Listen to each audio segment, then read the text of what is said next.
ഇന്നത്തെ നമ്മുടെ ധ്യാനത്തിനായി ലൂക്കോസിൻ്റെ സുവിശേഷം 4-ാം അധ്യായം 31 മുതൽ 37 വരെയുള്ള വാക്യങ്ങൾ ഞാൻ വായിക്കുന്നു.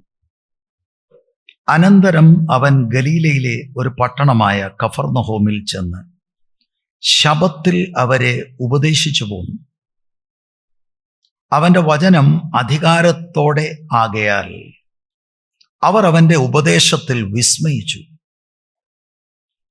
അവിടെ പള്ളിയിൽ അശുദ്ധ ഭൂതം ബാധിച്ച ഒരു മനുഷ്യൻ ഉണ്ടായിരുന്നു. അവൻ, നസ്രയനായ യേശുവേ, വിടൂ, ഞങ്ങൾക്കും നിനക്കും തമ്മിൽ എന്ത്? ഞങ്ങളെ നശിപ്പിപ്പാൻ വന്നിരിക്കുന്നുവോ? നീ ആർ എന്ന് ഞാൻ അറിയുന്നു, ദൈവത്തിന്റെ പരിശുദ്ധൻ തന്നെ എന്ന് ഉറക്കെ നിലവിളിച്ചു. മിണ്ടരുത്, അവനെ വിട്ടുപോക എന്ന് യേശു അതിനെ ശാസിച്ചപ്പോൾ ഭൂതം അവനെ നടുവിൽ തള്ളിയിട്ട് കേട് ഒന്നും വരുത്താതെ അവനെ വിട്ടുപോയി. എല്ലാവർക്കും വിസ്മയമുണ്ടായി. ഈ വചനമെന്ത്? അധികാരത്തോടും ശക്തിയോടും കൂടെ അവൻ അശുദ്ധാത്മാക്കളോട് കൽപ്പിക്കുന്നു, അവ പുറപ്പെട്ടു പോകുന്നു എന്ന് തമ്മിൽ പറഞ്ഞുകൊണ്ടിരുന്നു. അവന്റെ ശ്രുതി ചുറ്റുമുള്ള നാടെങ്ങും പരന്നു. ഈ ദൈവവചന ഭാഗത്തിനായി നമുക്ക് ദൈവത്തിന് സ്തോത്രം ചെയ്യാം. ദൈവത്തിൻ്റെ ആത്മാവ്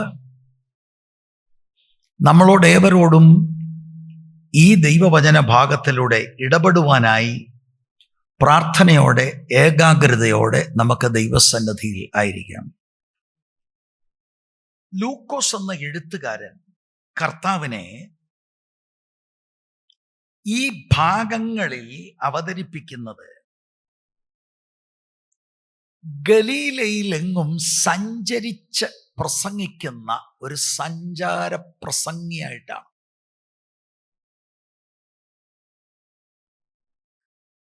ആ നിലയിൽ കർത്താവ് അവിടുത്തെ ആസ്ഥാനം കഫർന്നഹൂം ആക്കിയിരിക്കുകയാണ്. 4-ാം അധ്യായത്തിന്റെ 31 മുതൽ 37 വരെയാണ് നമ്മൾ വായിച്ചത്. എന്നാൽ 31 മുതൽ 44 വരെ നിങ്ങൾ ശ്രദ്ധിച്ചാൽ പ്രധാനമായി 4 കാര്യങ്ങളാണ് വളരെ കംപ്രസ് ചെയ്തുകൊണ്ട് രേഖപ്പെടുത്തിയിരിക്കുന്നത്.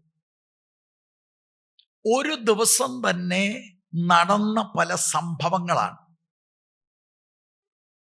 ആ സംഭവങ്ങൾ കഴിഞ്ഞു, രാത്രിയായി. അടുത്ത ദിവസം രാവിലെ കർത്താവ് എഴുന്നേറ്റ് പ്രാർത്ഥിക്കാൻ പോകുന്നു. എന്നിട്ട് അടുത്ത സ്ഥലങ്ങളിലേക്ക് പോകുന്ന മിഷൻ സ്റ്റേറ്റ്മെന്റ് കർത്താവ് പറയുന്നു. 4-ന്റെ 31, 32 ഈ വാക്യങ്ങളിൽ ഈ വേദഭാഗത്തിലെ ആമുഖമാണ്, ഒരു ഇൻട്രൊഡക്ഷനാണ് കാണുന്നത്.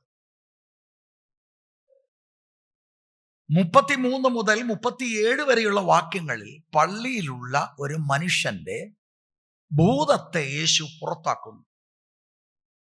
38, 39 വാക്യത്തിൽ അന്നേ ദിവസം തന്നെ പള്ളി കഴിഞ്ഞിട്ട് പത്രോസിന്റെ വീട്ടിൽ ചെന്ന് അമ്മായി അമ്മയ്ക്ക് സൗഖ്യം കർത്താവ് കൊടുക്കുന്നു.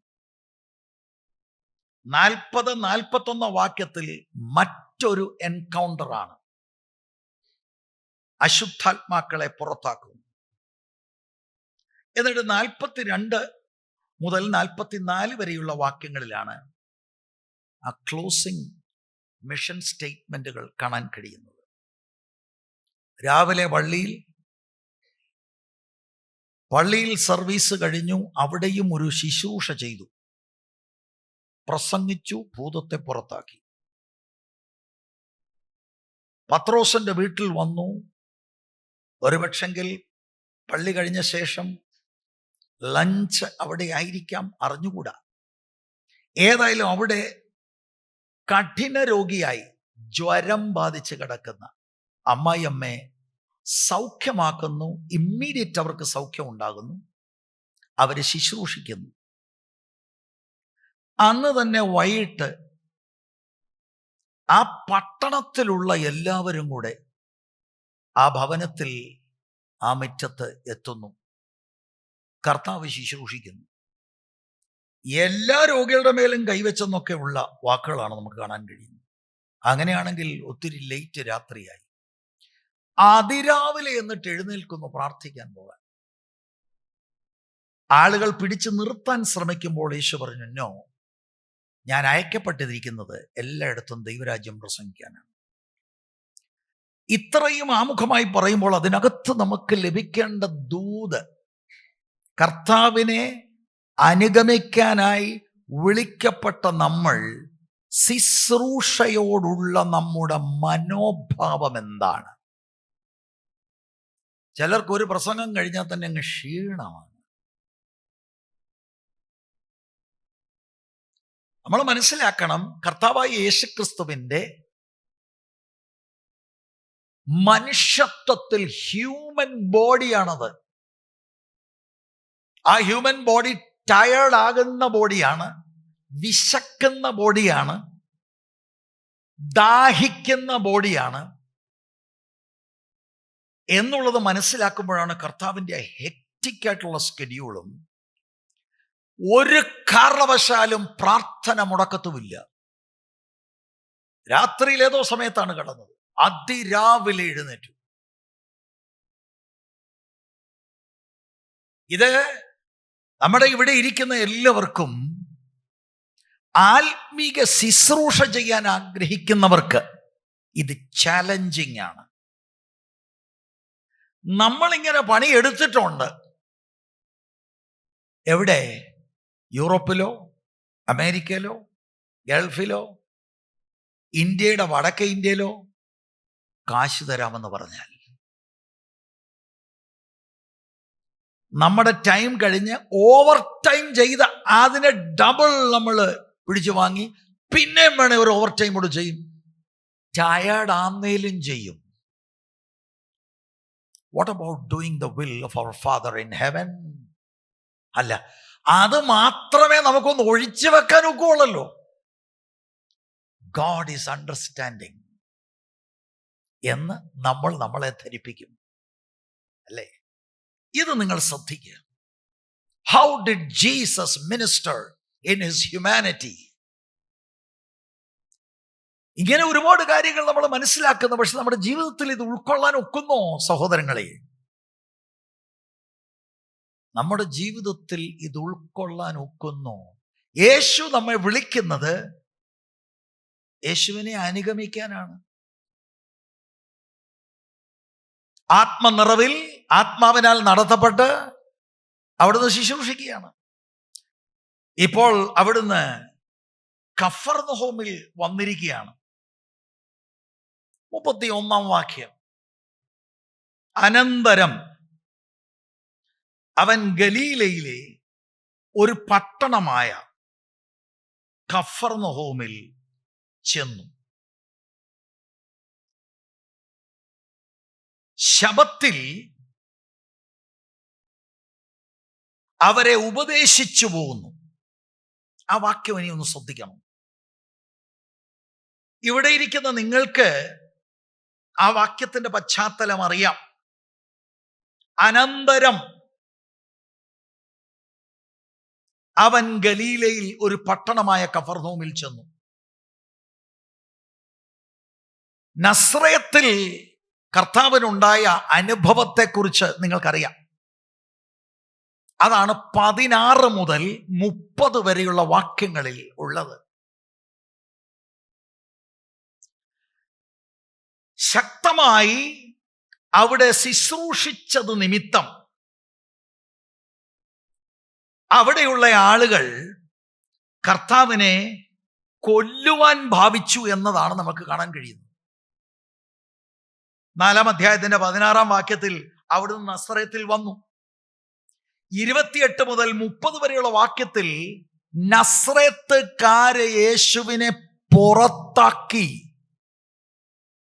അത്ര ശക്തമായ പ്രസംഗമായിരുന്നത് കൊണ്ട് മാതൃപള്ളിക്കാർ കർത്താവിനെ ഉൾക്കൊണ്ടില്ല. പുറത്താക്കിയത് മാത്രമല്ല, യേശുവിനെ അവർ കൊല്ലുവാൻ ഭാവിച്ചെന്നാണ് നമുക്ക് 28 മുതൽ 30 വരെയുള്ള വാക്യങ്ങളിൽ മനസ്സിലാക്കാൻ കഴിയുന്നത്. അവിടെ നിന്ന് കർത്താവ് കഫർനഹൂമിലേക്കാണ് പോകുന്നത്. എന്നിട്ട് കഫർനഹൂമാണ് കർത്താവിൻ്റെ ഹെഡ് ക്വാർട്ടേഴ്സായി ശുശ്രൂഷയ്ക്ക്, ഗലീലയിലുള്ള ശുശ്രൂഷയ്ക്ക് ആ ദേശത്താണ് കർത്താവ് പാർക്കുന്നത്. ഇതാണ് നമുക്ക് കിട്ടുന്ന ചിത്രം. മത്തായി 4:13 കഫർനഹൂം കർത്താവിൻ്റെ ഒരു അഡോപ്റ്റഡ് ഹോം ടൗൺ ആയി മാറുകയാണ്. നസ്രേത്ത് വിട്ട് സെബുലിന്റെയും നഫ്താലിയുടെയും അതിരുകളിൽ കടൽക്കരയിലുള്ള കഫർനഹൂമിൽ ചെന്ന് പാർത്തു. He stayed there. ശുശ്രൂഷയ്ക്ക് വളരെ അനുകൂലമായി സ്ഥിതി ചെയ്തിരുന്ന ഒരു സ്ഥലമായിട്ടാണ് കഫർനഹൂമിനെ നമ്മൾ മനസ്സിലാക്കേണ്ടത്. ഈ കഫർനഹൂം എന്ന പേരിന്റെ അർത്ഥം നഹൂമിന്റെ പട്ടണം. പഴയ നിയമ പ്രവാചകനായ നഹൂം ആണോ എന്നോട് ചോദിച്ചാൽ അറിഞ്ഞുകൂടാ. പക്ഷെ പേരിന്റെ അർത്ഥം അതാണ്.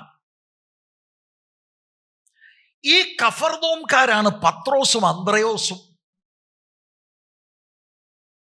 ശരിക്കും അവര് ബെത്സയിദക്കാരാണ്. പിന്നീട് അവർ കഫർനഹൂമിലാണ് വന്ന് താമസിക്കുന്നത്. എൻ്റെ ഒരു ചിന്തയിൽ പത്രോസിന്റെ ഭവനമായിരിക്കാം കർത്താവ് ആസ്ഥാനമായി ഉപയോഗിച്ചത്. മാത്രമല്ല, മത്തായി 9:9 അല്ലെങ്കിൽ ലൂക്കോസ് 5:27 മുതൽ ഒക്കെ നിങ്ങൾ ശ്രദ്ധിച്ചാൽ മത്തായി എന്ന് പറയുന്ന ചുങ്കക്കാരനും കഫർനഹൂം സ്വദേശിയാണ്. കർത്താവ് കഫർനഹൂമിലെത്തുകയാണ്. അവിടെ നിന്ന് മറ്റൊരു ദൂത് ചിന്തിക്കൂ പ്രിയരേ. ഒരു സ്ഥലത്ത് ആളുകൾ ശുശ്രൂഷ ഉൾക്കൊള്ളാതെ നമ്മുടെ വാഴ്ത്തപ്പെട്ട കർത്താവിനെ അവർ ഓടിച്ചു എങ്കിൽ യേശുവിനെ അനുഗമിക്കുന്ന നമ്മളെയും ഓടിച്ചു എന്ന് വരാം. ഉടനെ തിരിഞ്ഞു നിന്നവരെ ശാപവാക്ക് പറയുകയല്ല. He went on, moved on. ഒരു കൂട്ടരോ ഒരു സംഘമോ സുവിശേഷം സ്വീകരിക്കാത്തത് കൊണ്ട്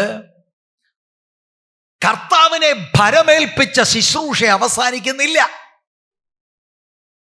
അവിടുത്തെ സമയം വന്നിട്ടില്ല എന്നതുകൊണ്ട് അവർക്ക് ദേഹ ഉപദ്രവം ചെയ്യാൻ കഴിഞ്ഞില്ല.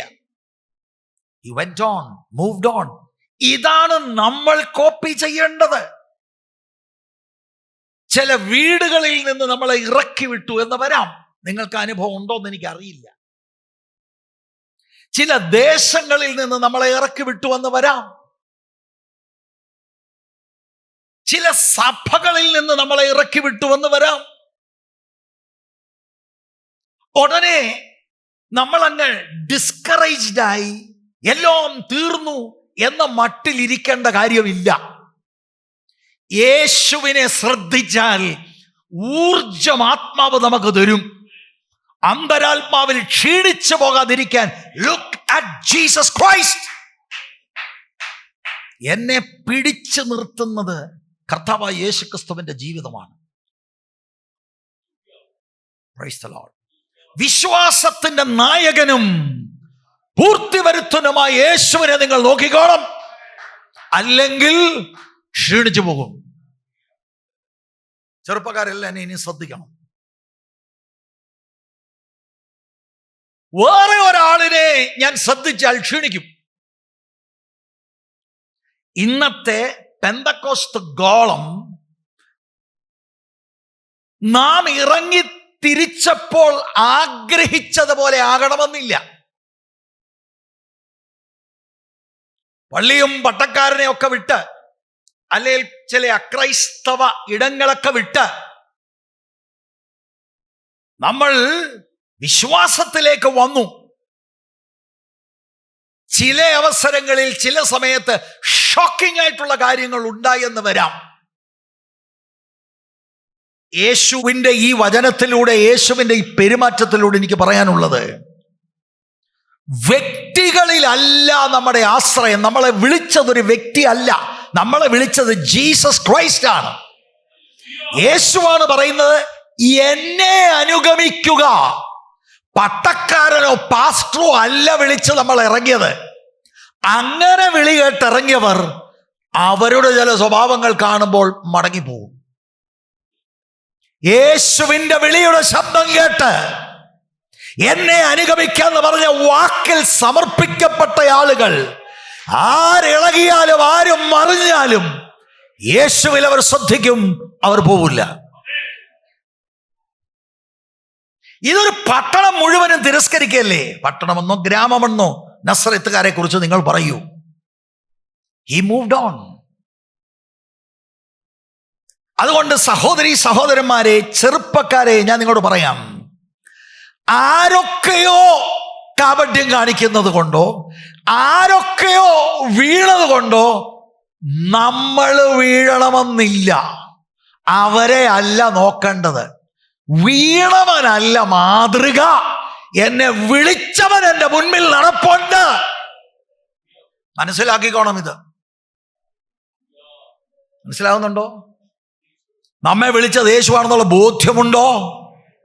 ജീസസ് എന്നെ അനുഗമിക്കാന്ന് യേശുവ വിളിച്ചതെങ്കിൽ നീ പതറരുത്.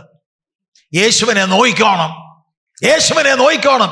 വിശ്വാസത്തിന്റെ ശോധനകൾ വരുമ്പോൾ കണ്ണ് അങ്ങോട്ടും ഇങ്ങോട്ടും മാറരുത്, മനസ്സ് ഡിസ്ട്രാക്റ്റഡ് ആകരുത്. Look at Christ. Praise the Lord. Look at Christ. അവിടുന്ന് കഫർനൗമിൽ ചെന്ന് അവിടെ പാർത്തു. ആരാണ്ട് ഏതാണ്ട് പറഞ്ഞ ഉടനെ കുടമടക്കി വീട്ടിയിരിക്കുകയല്ല. ദൈവം ഒരു ദിവസം വെച്ചിട്ടുണ്ട്, ദൈവം ഒരു ശുശ്രൂഷ ഏൽപ്പിച്ചിട്ടുണ്ട്. Complete the task. 31 വാക്യത്തിന്റെ 2 ഭാഗം, ശബത്തിൽ അവരെ ഉപദേശിച്ചു പോകുന്നു.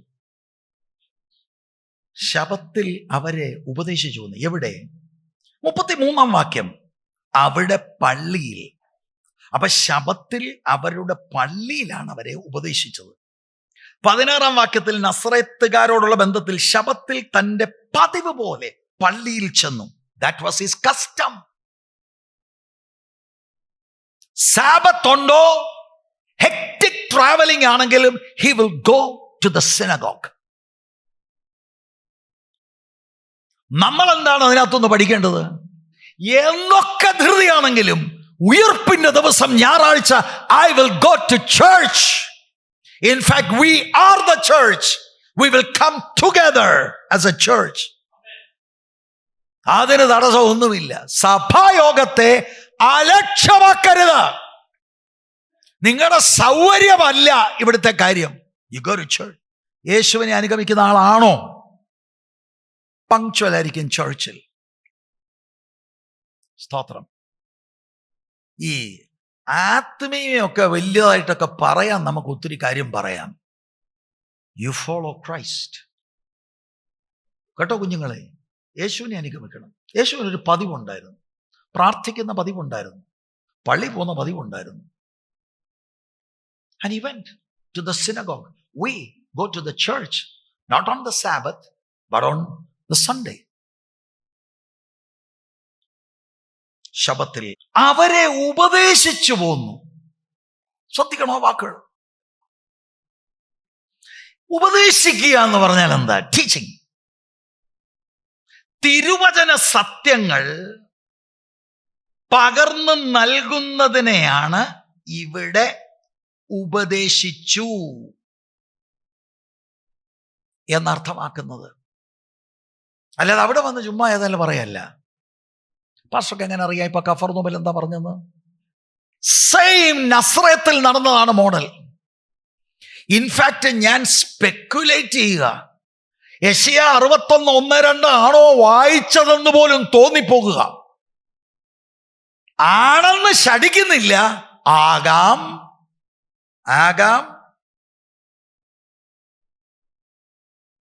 അവരെ ഉപദേശിച്ചു പോകുന്നു. ദൈവവചന സത്യങ്ങൾ അവർക്ക് തുറന്ന് കാട്ടുകയാണ്. 15-ാം വാക്യത്തിൽ ഗലീലയിലെ ശുശ്രൂഷയുടെ മുൻഗണന എന്താ? അവൻ അവരുടെ പള്ളികളിൽ ഉപദേശിച്ചു. എല്ലാവരും അവനെ പ്രശംസിച്ചു. കണ്ടിന്യൂസ് ആയി ട്രാവൽ ചെയ്ത് ഗാലിലിയിലെ സിനഗോഗിലെല്ലാം ദൈവവചനം പഠിപ്പിക്കുന്നതായിരുന്നു അവിടുത്തെ ശുശ്രൂഷയുടെ പ്രയോറിറ്റി. അല്പം കൂടെ കഴിയുമ്പോൾ ഒരു ഭൂതത്തെ കർത്താവ് പുറത്താക്കുന്നുണ്ട്. അവിടെയും നമ്മൾ വായിക്കുന്നത് ആദ്യം ഉപദേശിക്കുകയാണ്. ദൈവവചനത്തിലുള്ള നമ്മുടെ മനോഭാവം എന്താണ് പ്രിയരെ? ദൈവവചനത്തെ റീപ്ലേസ് ചെയ്യാൻ ഒന്നിനും കഴിയില്ല. രോഗം സൗഖ്യമുണ്ട്, ഭൂതം പുറത്താക്കപ്പെടണം. പക്ഷെ സൗഖ്യമായാലും വചനം കേട്ടേ ക്രിസ്തുവിലാകുകയുള്ളൂ.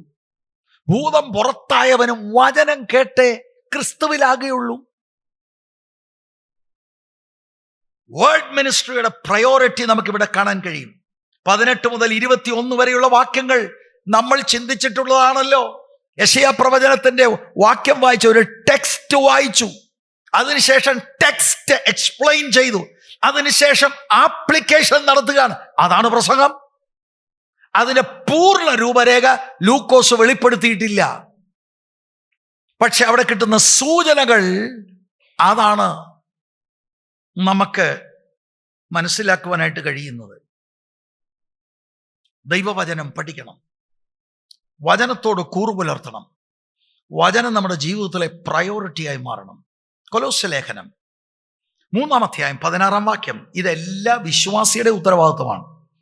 സങ്കീർത്തനങ്ങളാലും സ്തുതികളാലും ആത്മീക ഗീതങ്ങളാലും തമ്മിൽ പഠിപ്പിച്ചും ഉണ്ടോ? ബുദ്ധി ഉപദേശിച്ചും നന്ദിയോടെ നിങ്ങളുടെ ഹൃദയങ്ങളിൽ ദൈവത്തിന് പാടിയും ഇങ്ങനെ ക്രിസ്തുവിന്റെ വചനം ഐശ്വര്യമായി സകല ജ്ഞാനത്തോടും കൂടെ നിങ്ങളിൽ വസിക്കട്ടെ. ശിഷ്യത്വ പരിശീലനം മഹാനിയോഗത്തിന്റെ ഭാഗമാണ്. അതിനോടുള്ള ബന്ധത്തിൽ മത്തായിയുടെ സുവിശേഷം 28-19-20 വാക്യം ഞാൻ വായിക്കുന്നു. ഞാൻ നിങ്ങളോട് കൽപ്പിച്ചതൊക്കെയും പ്രമാണിക്കാൻ തക്കവണ്ണം ഉപദേശിച്ചും കൊണ്ട് സകല ജാതികളെയും ശിഷ്യരാക്കിക്കൊള്ളുവീൻ. കൽപ്പന കണ്ടോ? To make disciple. How do you make disciple? By teaching the word of God. കർത്താവ് ദൈവവചനം പഠിപ്പിക്കുവാൻ മുൻഗണന അവിടുത്തെ ശുശ്രൂഷയിലെടുത്തു. നമ്മുടെ ചർച്ചിൽ അതായിരിക്കണം പ്രയോറിറ്റി. 1 തിമോത്തിയോസിന്റെ ലേഖനം 3:2. 3:2 എന്ന് ഞാൻ പറയുന്ന ഒരു വാക്ക് നിങ്ങളെ കാണിക്കാനാ. 3:1 മുതൽ 7 വരെയുള്ള വാക്യം, തീത്തോസ് 1 6 മുതൽ 9 വരെയുള്ള വാക്യം. പാസ്റ്റർമാരുടെ ക്വാളിഫിക്കേഷനിൽ 1 തിമോത്തിയോസ് 3:2 അതിൽ ഒരു കാര്യം മാത്രം, ഉപദേശിപ്പാൻ സമർത്ഥനുമായിരിക്കണം. 2-ാം വാക്യത്തിന്റെ അവസാന ഭാഗം, സഭാധ്യക്ഷന്മാരിൽ ദൈവം ആഗ്രഹിക്കുന്നത് അതാണ്. വേറെ ഞാൻ 2 ലിസ്റ്റ് പറഞ്ഞു, ശുശ്രൂഷ സംബന്ധിച്ചൊരു കാര്യവും ഇല്ല. ബാക്കിയെല്ലാം personal life, family life, financial life, social life, ഇതൊക്കെയാണ്. ഒരു കാര്യം മാത്രമേ ഉള്ളൂ, professional life. He must be able to teach God's word. എന്തുകൊണ്ടാണ് ദുരുപദേശങ്ങൾ ഇന്ന് ക്രൈസ്തവ ഗോളത്തെ കാർന്ന് തിന്നുകൊണ്ടിരിക്കുന്നത്? ഞാൻ അതിശയിക്കാറുണ്ട്. ഇങ്ങനെയുള്ള അസ്ഥാനത്തുള്ള പ്രയോഗങ്ങൾ, ദുർവ്യാഖ്യാനങ്ങൾ നടത്തുമ്പോൾ people are getting such a high. They don't know the truth. അതുകൊണ്ട് സഭാധ്യക്ഷന്മാരിലുള്ള വലിയ ഉത്തരവാദിത്വമാണ് ജനത്തെ സത്യ വചനം നിരന്തരമായി പഠിപ്പിക്കുക. Jesus is our model. സ്തോത്രം. ഉപദേശിക്കുക, അവരെ ഇൻസ്ട്രക്ട് ചെയ്യുക. എന്തിനു വേണ്ടി?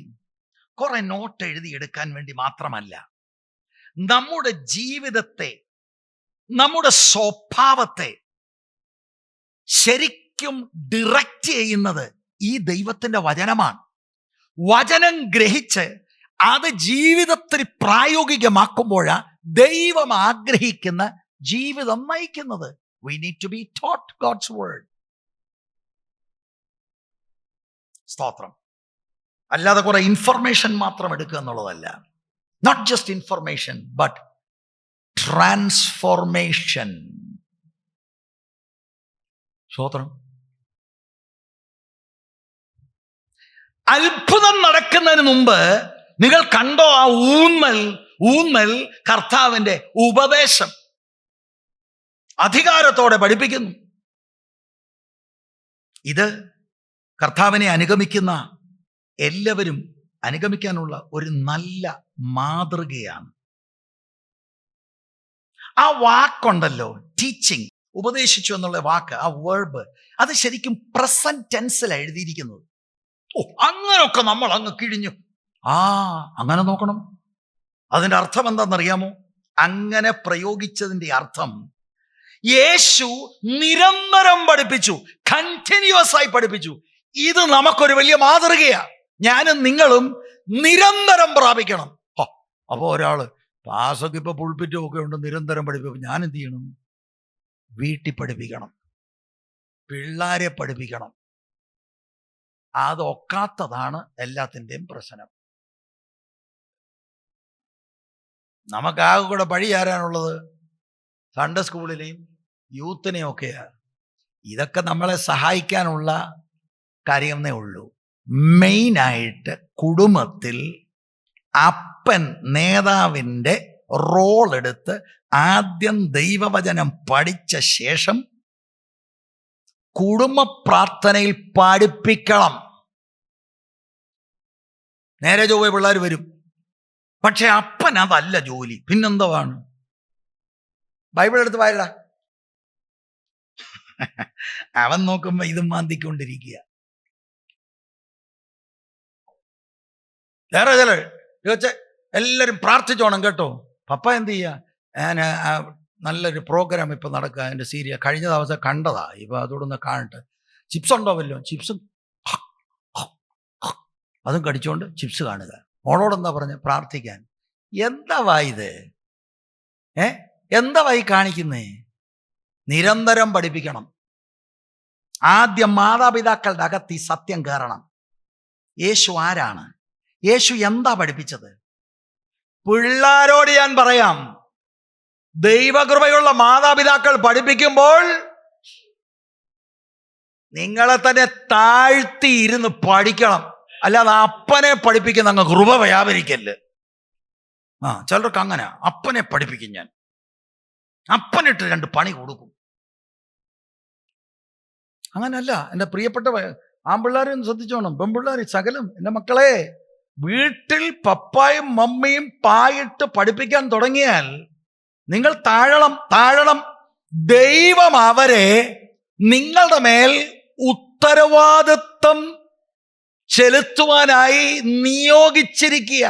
ഡിവൈൻ അപ്പോയിന്റ്മെന്റ് ആണ്. മനസ്സിലായോ? മോനെ, പാസ്റ്ററങ്ങൾ പഠിപ്പിച്ച ആ ലൂക്കോസിന്റെ സുവിശേഷം, എനിക്ക് ലൂക്കോസ് അല്ല, ഇപ്പം എനിക്ക് സങ്കീർത്തനം വായിക്കണം. അങ്ങനല്ല. വീട്ടിലൊരു ലീഡറുണ്ട്. സഹോദരിമാരെ, വീട്ടിലൊരു ലീഡറുണ്ട്. എനിക്കറിയാം. ഞാനല്ല. ഭർത്താക്കന്മാരാ ലീഡർഷിപ്പ് പൊസിഷനിൽ വരണം. എനിക്കൊന്നും അറിയത്തില്ല, അവക്കെല്ലാം അറിയാമെന്ന് ഇതും പറഞ്ഞുകൊണ്ടിരിക്കരുത്. മനസ്സിലായോ? അവളങ്ങനെ ജനിച്ചപ്പോൾ തന്നെ ഇതെല്ലാം കൂടെ ഡിഗ്രിയുമായിട്ട് വരികയായിരുന്നു? അല്ലല്ലോ. പഠിച്ചതല്ലേ. നമ്മൾ പഠിക്കണം.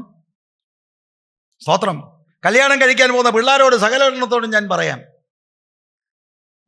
നല്ല കാറ്, ഓടി കാറായിരുന്നു, എനിക്കങ്ങ് ഇഷ്ടപ്പെട്ടു. തന്നെയല്ല, എന്തോ സെന്റല്ല, വേദപുസ്തകം അറിയാവുന്നോമല്ലോ ആണോന്ന് സംസാരിക്കുമ്പോൾ ചോദിക്കണം, നിങ്ങളെ ലീഡ് ചെയ്യാൻ പ്രാപ്തനാണോ? ആരാളുടെ മനസ്സിൽ വന്ന ചിന്ത എന്താണെന്നറിയോ? എന്നാ ഇത് നടക്കത്തില്ല. നടക്കണ്ട, വേണ്ടെന്ന് വെക്കണം. സ്തോത്രം. ഇങ്ങനെയാ ചോദിക്കണം, രക്ഷിക്കപ്പെട്ടോ? ഞാനൊരു പാസ്റ്റർ മോനാന്നറിയത്തില്ലയോ? പാസ്റ്റർ മോനായതുകൊണ്ട് തന്നെ, പെന്തിക്കോസിലായതുകൊണ്ട് തന്നെ. Are you born again? Do you know the word? Are you following Christ? ചോദിക്കരുതോ? ഞാനിപ്പോൾ ഇവരോട് പറയാത്ത ആ പ്രായമായില്ല. വെറുതെ ഞാനിത് പറഞ്ഞ് വീട്ടിൽ വഴക്കുണ്ടാക്കാതിരിക്കാൻ അത് പറയുന്നില്ല. ഇവിടെ പ്രായമുള്ള പെമ്പിള്ളാരായി. കർത്താവിന്റെ പാറ്റേൺ കണ്ടോ? Continually teaching the word. Pulpit ഉള്ളതിനായി സ്തോത്രം, we can teach the word. പക്ഷെ പുൾപിറ്റ് ഇല്ലല്ലോ. ഇല്ലെങ്കിൽ എനിക്ക് എൻ്റെ പിള്ളേരെ പഠിപ്പിക്കാം. പിള്ളേരെ മാത്രമല്ല, രക്ഷയിലേക്ക് കൊണ്ടുവരുന്ന ആളുകളില്ലേ, പഠിപ്പിക്കണം. സുവിശേഷം പറയുന്ന ആളുകളോട് പഠിപ്പിക്കണം. Who is this Jesus? അവരെ നന്നായി വചനം പഠിപ്പിക്കണം. ആ വിത്തകത്ത് വീണാൽ അന്നേരം എന്തോ കാണിച്ചാലും ദൈവപ്രവൃത്തി ഉണ്ടാകും ഹൃദയത്തിനകത്ത്. Praise the Lord. 32 വാക്യത്തിലേക്ക് പ്രവേശിക്കുകയാണ്. 31 വാക്യം ഒന്നുകൂടെ ഒന്ന് വായിക്കാം. അനന്തരം അവൻ ഗലീലയിലെ ഒരു പട്ടണമായ കഫർനഹൂമിൽ ചെന്നു ശബ്ബത്തിൽ അവരെ ഉപദേശിച്ചു പോന്നു. ശബ്ബത്തിൽ അവനെ ഉപദേശിച്ച് പോകുന്നു. 32 വാക്യം. അവന്റെ വചനം അധികാരത്തോടെ ആകയാൽ അവർ അവന്റെ ഉപദേശത്തിൽ വിസ്മയിച്ചു. ആ വാക്യമാണ് ഇനി ശ്രദ്ധിക്കാൻ പോകുന്നത്. പക്ഷെ എൻ്റെ ഉള്ളത്തിൽ അങ്ങ് പിന്നെയും തിളക്കിയാണ്. മാതാപിതാക്കളെ, മക്കളെ ദൈവവചനത്തിൽ ഉപദേശിച്ച് ഉറപ്പിച്ചില്ലെങ്കിൽ നിങ്ങൾ കടുത്ത വില കൊടുക്കും. ഒരു ഉപദേശിയും പുൾപിറ്റിൽ നിന്ന് ഈ വാക്കുകൾ ഉപയോഗിക്കത്തില്ല. പക്ഷെ ഞാൻ നിങ്ങളോട് ദൈവസ്നേഹത്തിൽ ബ്ലണ്ടായിട്ട് പറയാണ്, നിങ്ങൾക്ക് അവർക്ക് കൊടുക്കാമെന്നതിൽ വെച്ച് ഏറ്റവും വലിയ അനുഗ്രഹം നിങ്ങളോട് കൂടെ അവർ താമസിക്കുമ്പോൾ ഇമ്പാർട്ട് ചെയ്യുന്ന വചന സത്യങ്ങളാണ്. ആ പഠിപ്പിക്കുന്നതിനോടൊപ്പം നിങ്ങളുടെ ജീവിതവും അവർ കാണണം. അവന്റെ വചനം അധികാരത്തോടെ, യേശുവിൻ്റെ പഠിപ്പിക്കലുകളിൽ ഒരു പ്രത്യേക അധികാരം അവര് നോട്ട് ചെയ്തു. അവരന്തം വിട്ടു. അതിന്റെ കാരണം എന്താ? ഇവരെ പഠിപ്പിക്കാൻ ഇഷ്ടം പോലെ ഉപദേഷ്ടാക്കന്മാരുണ്ട്, റബിമാരുണ്ട്. അവരുടെ കൂട്ടല്ല യേശു പഠിപ്പിച്ചത്. അവരെങ്ങനെയാ പഠിപ്പിച്ചത്? അവര് വേറെ റബിമാരെ കോട്ട് ചെയ്യും. ആ പണ്ഡിതൻ അങ്ങനെ പറഞ്ഞു, ഈ പണ്ഡിതൻ ഇങ്ങനെ പറഞ്ഞു. യേശു അങ്ങനെയല്ല, ആബ്സല്യൂട്ട് അതോറിറ്റിയിലാണ്. ഒന്നാമത് അവിടുന്ന് വളരെ വ്യക്തതയോടാണ് സംസാരിക്കുന്നത്. ശക്തമായി അവർക്ക് ബോധ്യങ്ങൾ ഉണ്ടാകുന്നു. റബിമാരെ പോലെ അല്ലാതെ അവിടുന്ന് ദൈവത്തിന്റെ വചനം, ഞാൻ ആ ഗിരിപ്രഭാഷണം കോട്ട് ചെയ്താൽ ഞാനോ നിങ്ങളോട് പറയുന്നത്, അതാണ് അധികാരം. It came with power and authority. കഫർനഹൂമിലുള്ളവർക്ക് വചനം അറിയാത്തവരല്ല കേട്ടോ. സിനഗോഗിൽ ഉപദേശത്തിന്റെ സെന്ററാണ്, പ്രബോധന വീടുകളാണ്. എല്ലാ ആഴ്ചയിലും അവർ വചനമാണ് പഠിപ്പിക്കുന്നത്. പക്ഷെ ജീസസ് വളരെ ഡിഫറെന്റ് ടീച്ചറായിരുന്നു. He is the teacher. 32 അവർ അവന്റെ ഉപദേശത്തിൽ വിസ്മയിച്ചു. അമേസ്ഡ്. ശരിക്കും ആ വാക്കിന്റെ അർത്ഥം ഞെട്ടിപ്പോയി, ആശ്ചര്യപ്പെട്ടു, ഞെട്ടിപ്പോയി, അന്തം വിട്ടുപോയി. What kind of teaching! Oh, powerful teaching. ഇന്ന് ഉപദേഷ്ടാക്കന്മാരെന്ന് പറയുന്നവരും പ്രസംഗികളും ഞെട്ടിപ്പിക്കാൻ വേറെ പല കാര്യങ്ങൾ ചെയ്യുക.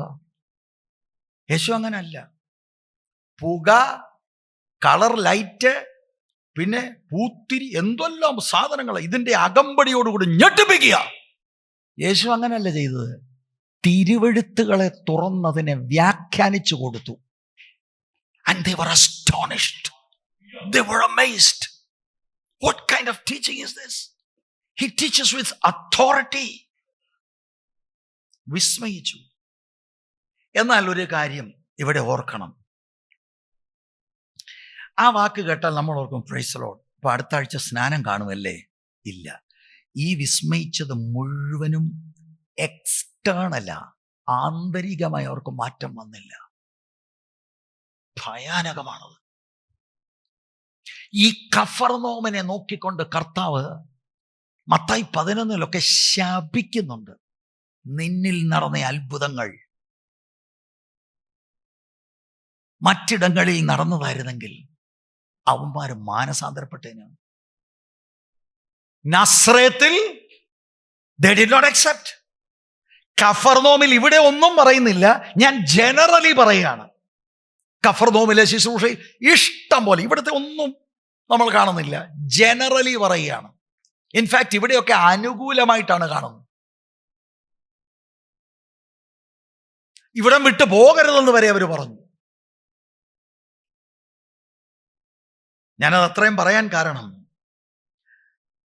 വിസ്മയിച്ചു എന്ന വാക്ക് നമ്മൾ വായിക്കുമ്പോൾ ഓർക്കും, ഓ ഇവരെല്ലാം ചേഞ്ച് ആയെന്ന്. നോ, ഇത് തന്നെയാണ് ഇന്നും. ഗുഡ് ടീച്ചിങ്, ഗുഡ് പ്രസംഗം, നല്ലതാണ്, കറക്റ്റ്. എനിക്കിതറിയത്തില്ലായിരുന്നു കേട്ടോ. എന്തെങ്കിലും മാറ്റം ഉണ്ടായോ? അകത്ത് ചേഞ്ച് ഉണ്ടായോ? Very few, very few. യേശുവിൻ്റെ കാലഘട്ടത്തിൽ യേശു പറഞ്ഞ വചനങ്ങളാണ് നമ്മൾ ഇന്ന് പറയുന്നത്. എന്താ വചനത്തിന് ശക്തി കുറഞ്ഞു പോയോ? നസ്രേത്തുകാർക്ക് വേണ്ട. കഫർനഹൂമുകാരുടെയും വിസ്മയം ബാഹ്യമായിട്ട് മാത്രമാണ്. കഫർനഹൂമിൽ നിന്ന് ചിലരെ കർത്താവിന് കിട്ടിയെന്നുള്ളത് സത്യമാണ്. ഞാൻ ജനറൽ സ്റ്റേറ്റ്മെന്റ് ആണ് പറയുന്നത്. ഇത് തന്നെയല്ലേ നമുക്കും പറ്റുന്നത്, അല്ലേ? നമ്മൾ പ്രസംഗിയെ അനലൈസ് ചെയ്യും. ഓ 1000 രൂപ. അവരും അങ്ങനെയാ ചിന്തിച്ചത്.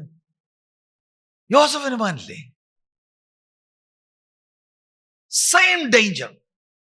വേർഡിനകത്ത് ഇന്നും പവർ ഉണ്ട്, അത് ചോർന്നു പോയിട്ടില്ല. ദൈവശ്വാസീയമാകുന്ന ദൈവത്തിന്റെ വചനമാണ്. വചനം വീട്ടിൽ പറഞ്ഞാൽ പവർ വ്യാപരിക്കും, വചന സമൂഹത്തിൽ പറഞ്ഞാൽ പവർ വ്യാപരിക്കും. പക്ഷേ എനിക്ക് ദാരിദ്ര്യം തോന്നണം, ഐ ആം പുവർ. അങ്ങനെയുള്ളവർക്കാണ് ഈ വാർത്ത സദ്വർത്തമാനമാകുന്നത്. അല്ലെങ്കിൽ ചേമ്പലയിൽ വീണതുപോലെയുള്ളൂ.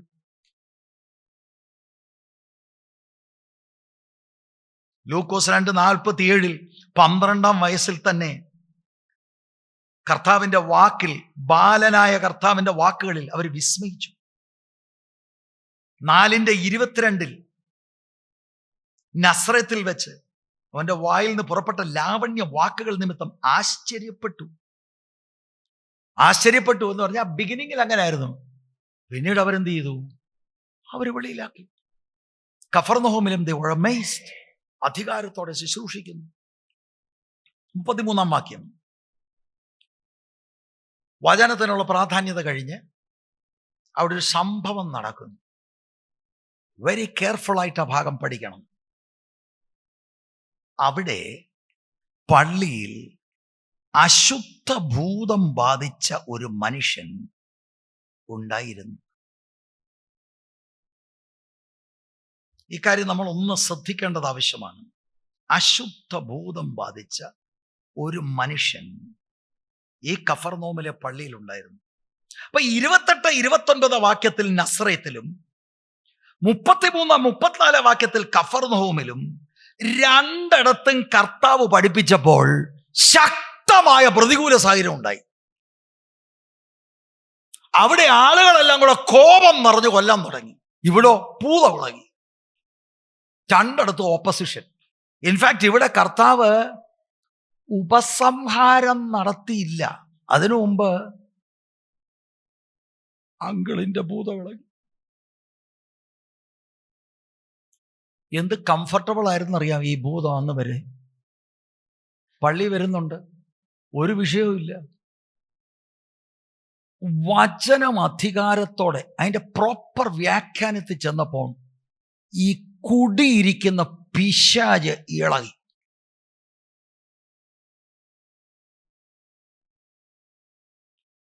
ഇരുപത്തെട്ട് 29 വാക്യം. പള്ളിയിലുള്ളവർ ഇത് കേട്ട് എല്ലാവരും കോപം നിറഞ്ഞവരായി എഴുന്നേറ്റ് അവനെ പട്ടണത്തിന് പുറത്താക്കി. അവരുടെ പട്ടണം പണിതിരുന്ന മലയുടെ വക്കോളം കൊണ്ടുപോയി തല കീഴായി തള്ളിയിടുവാൻ ഭാവിച്ചു. കർത്താവ് ആത്മനിറവിൽ ആത്മാവിനാൽ എഴുതപ്പെട്ട യെശയ്യാ പ്രവാചകന്റെ പുസ്തകത്തിലെ പ്രവചന സൂക്തങ്ങൾ വ്യാഖ്യാനിക്കുക. അവർക്കെന്ത് നിറവുണ്ടായി? കോപം നിറഞ്ഞ് കൊല്ലാൻ തുടങ്ങിയെന്ന്. അങ്ങനൊരു സംഭവമുണ്ട്.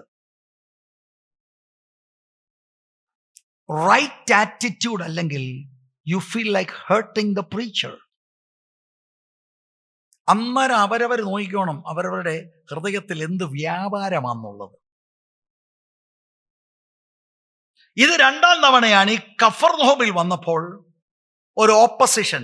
അതൊരു ഭൂതമാണ്. അവിടെ ഒരു വാക്ക് കണ്ടോ നിങ്ങൾ? അശുദ്ധ ഭൂതം. അതിനെ പ്രത്യേകം അങ്ങനെ എഴുതിയിരിക്കുന്ന അശുദ്ധ ഭൂതം. എല്ലാ ഭൂതവും അശുദ്ധമാണ് അല്ലേ? ഇങ്ങനെയുള്ളൊരു പ്രയോഗം ഒരുപാട് വാക്യങ്ങൾ നമുക്ക് കാണാൻ കഴിയും. Unclean spirits. ഹോളി സ്പിരിറ്റ് നമ്മളെ ഹോളിനെസ്സിലേക്ക് നയിക്കുമ്പോൾ അശുദ്ധാത്മാക്കളാണ് അശുദ്ധിയിലേക്ക് നയിക്കുന്നത്. അത് ഇതിന്റെ അഡിക്റ്റുകളുണ്ട്, വേണ്ടാത്ത സൈറ്റുകളൊക്കെ കാണുന്ന. അത് കർത്താവല്ല നയിക്കുന്നത്, അൺക്ലീൻ സ്പിരിറ്റ്, ഡീമൺസ് ആണ്. പിശാചിന്റെ നേതൃത്വത്തിൽ അണിനിരക്കുന്ന, അതിന്റെ സംഖ്യ ഒന്നും പറയാനൊക്കത്തില്ല, അത്രമാത്രം ദുരാത്മാക്കളുണ്ട്, ഡീമൺസ് ഉണ്ട്. അശുദ്ധാത്മാ, അശുദ്ധ ഭൂതം. ബാധിച്ചു എന്നൊരു വാക്ക്, ബാധിച്ചു. ഈ പള്ളിയിലെ ഒരു വ്യക്തി ഈ അശുദ്ധാത്മാവ് ബാധിച്ചാൽ, ഈ ബാധിച്ചു എന്ന് പറഞ്ഞാൽ എന്താ? കുടികൊണ്ടിരിക്കുക. അശുദ്ധാത്മാക്കൾക്ക് ഇൻഫ്ലുവൻസുകൾ ചെയ്യാം, പക്ഷേ അശുദ്ധാത്മാക്കൾക്ക് വ്യക്തികളിൽ കടക്കാം. പാസ്റ്റർക്ക് എങ്ങനെ അറിയാം? ജൂഡസ്, അവനെ സാത്താൻ തോന്നിപ്പിച്ചതുണ്ട്, അകത്ത് കടന്നതുണ്ട്. ജോൺ ചാപ്റ്റർ 13 എഴുതിയിട്ടുണ്ട്, ഇപ്പൊ അങ്ങോട്ട് പോകണ്ട. ഇവിടുത്തെ സ്ഥിതി കുടികൊള്ളുക എന്ന് പറഞ്ഞാൽ ഭൂതത്താൽ ഈ വ്യക്തിത്വം നിയന്ത്രിക്കപ്പെട്ടയാളാണ്. അല്ലെ പിന്നെ യോഗത്തിന് നിലവിളിച്ചുകൊണ്ട് പ്രസംഗം നടന്നുകൊണ്ടിരിക്കുമ്പോൾ അലയ്ക്കും. അതാണ് സംഭവിച്ചത്. Praise the Lord. പുതിയ നിയമത്തിലെ ചില ഫ്രേസുകൾ നമുക്ക് വാസ്തവത്തിൽ ഈ ദുരാത്മാവിൻ്റെ ആവാസത്തെ സൂചിപ്പിക്കുന്നതാണ്. അശുദ്ധ ഭൂതം ബാധിച്ച ഒരു മനുഷ്യൻ എന്ന് 33-ാം വാക്യം, 8:27 ഭൂതങ്ങൾ ബാധിച്ച ഒരു മനുഷ്യൻ. അപ്പം ഒന്നിലധികമുണ്ട് ഭൂതം. 13:11 അവിടെ പ്രത്യേകം രോഗാത്മാവ് ബാധിച്ചിട്ട് ഒട്ടും നിവരുവാൻ കഴിയാതെ കൂനിയായ ഒരു സ്ത്രീ. അപ്പൊ ഭൂതം കയറിയപ്പോൾ രോഗമായി വെളിപ്പെട്ടു. അതൊക്കെ ശ്രദ്ധിക്കണേ, എല്ലാ രോഗവും ഭൂതമല്ല. അല്ലേ പിന്നെ സകല രോഗവും ശാസിച്ചുകൊണ്ട് പോകും. അങ്ങോട്ട് ഇറങ്ങിയപ്പോൾ കാല് കല്ല് തട്ടി ഫ്രാക്ചറായി. അപ്പൊ എന്തു പറയും? അങ്ങനെ ആകല്ലേ. അത് ഇംഗ്ലീഷിൽ ചിലർ പറയും a demon under every cup and saucer. No, അതെല്ലാം നമ്മൾ ഡിസേൺ ചെയ്യണം. പക്ഷെ രോഗമായി വെളിപ്പെടാം. അപ്പൊ ഇങ്ങനെയുള്ള ഭാഷാ ശൈലികൾ നമ്മൾ പരിശോധിച്ചാൽ ഈ അശുദ്ധാത്മാക്കൾ ആവസിക്കുന്നു, നിയന്ത്രിക്കുന്നു, പീഡിപ്പിക്കപ്പെടുന്നു എന്നൊക്കെയുള്ള അർത്ഥം നമ്മൾക്ക് കിട്ടും. ലൂക്കോസ് 8:30 അവനെ ബാധിച്ചിരുന്നത് കൊണ്ട്, 8:16 അവൻ വാക്കുകൊണ്ട് ദുരാത്മാവിനെ പുറത്താക്കി. അപ്പൊ അകത്തുണ്ട്, പുറത്താക്കി. അവർ പുറപ്പെട്ട് പന്നികളിലേക്ക് ചെന്നു. അശുദ്ധാത്മാവെ, ഈ മനുഷ്യനെ വിട്ടു പുറപ്പെട്ടു പോക എന്ന് യേശു കൽപ്പിച്ചിരുന്നു. അശുദ്ധാത്മാക്കൾ പുറപ്പെട്ടു. അപ്പം വിട്ടുപോകുക, അകത്ത് കയറുക, വേദപുസ്തകത്തിലെ വാക്കുകളാണ്. ദൈവമക്കളോടൊരു കാര്യം പറയാം, ഇങ്ങനെ ഒരു കണ്ണിൽ കാണാത്ത ലോകമുണ്ട്. പഠിച്ച് തലയ്ക്ക് പഠിത്തമെല്ലാം കൂടെ മത്ത് പിടിക്കുമ്പോൾ ഇങ്ങനെയൊന്നും ഇല്ലടാ. നോ. യേശുവിന്റെ ശുശ്രൂഷ, തിരുവെഴുത്ത് വെളിപ്പെടുത്തുന്നത് ഇത് സത്യവചനമാണെന്ന് വിശ്വസിക്കുന്നുണ്ടെങ്കിൽ ഇങ്ങനെ ഒരു റെൽം ഉണ്ട്. കണ്ണിൽ കാണാത്ത, ശരീരമില്ലാത്ത സ്പിരിറ്റ് ബീയിങ്സ്, ഡീമൺസ് ഉണ്ട്. വ്യക്തികളിലോ മൃഗങ്ങളിലോ കയറി ആവസിക്കുവാൻ ആഗ്രഹിക്കുന്ന അശുദ്ധാത്മാക്കളുണ്ട്. ശരീരമില്ല, ഇല്ലാത്തത് കൊണ്ട് ശരീരം വേണം എക്സ്പ്രസ് ചെയ്യാൻ. അകത്ത് കയറും. ഇങ്ങനെയൊരു ലോകമുണ്ട്. ഒരമാനുഷിക പ്രതിഭാസമാണ്. അത് നമുക്ക് മാനസിക തലത്തിലോ ഭൗതികമായോ ഒന്നും പറഞ്ഞ് മനസ്സിലാക്കാൻ കഴിയത്തില്ല. അപ്പോൾ തന്നെ ചില കേസുകളിൽ ഇതിൻ്റെ സിംറ്റംസ് ആയി പല കാര്യങ്ങൾ വെളിപ്പെടാം. നമുക്ക് യുദ്ധമുണ്ട്. കണ്ണിൽ കാണാത്ത ഒരു വലിയ സൈന്യവുമായി യുദ്ധമുണ്ട്. ഈ തിരിച്ചറിവ് നമുക്കുണ്ടാകണം. മറ്റൊരവസരത്തിൽ നമുക്കൊരു ഡീറ്റെയിൽഡ് ആയിട്ടൊരു സ്റ്റഡി തന്നെ നമുക്കുണ്ടാകണം. ഞാനിപ്പോൾ എൻ്റെ ടെക്സ്റ്റിൽ മാത്രം നിൽക്കുകയാണ്. അപ്പോൾ ഇവിടെ ഇപ്പോൾ സംസാരിക്കുന്നത് ഡീമോൺ അകത്ത് കയറി ആവസിക്കുന്നതാണ്. നാണയത്തിന്റെ വേറൊരു വശമെന്ന് പറഞ്ഞാൽ ഈ അശുദ്ധ വ്യാപാരങ്ങളാണ് സകല വചന വിരുദ്ധമായ ഹെറസിയുടെ പിൻപിൽ. 1 തിമോത്തിയോസിന്റെ ലേഖനം 4-ാം അധ്യായം അതിന്റെ 1-ാം വാക്യം പരിശുദ്ധാത്മാവ് ദൈവസഭകളോട് തെളിച്ചു പറയുന്നത് ഒന്ന് വായിച്ചേ.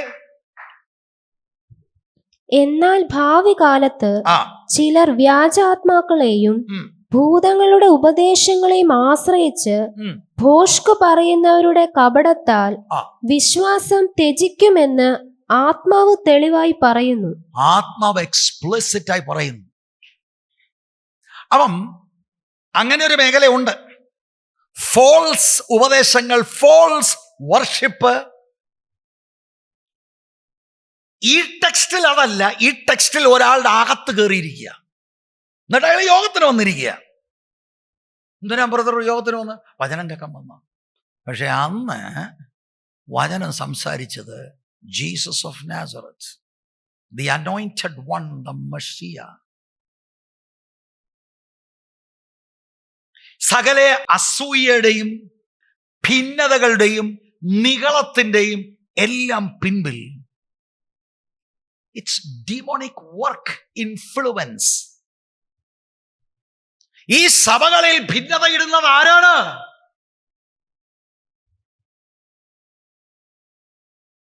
സ്തോത്രം. അത് സംബന്ധിച്ച് ഒത്തിരി കാര്യം പറയാനുണ്ട്. ചിലരുടെ വാക്കുകൾ തന്നെ വളരെ സൂക്ഷിക്കണം.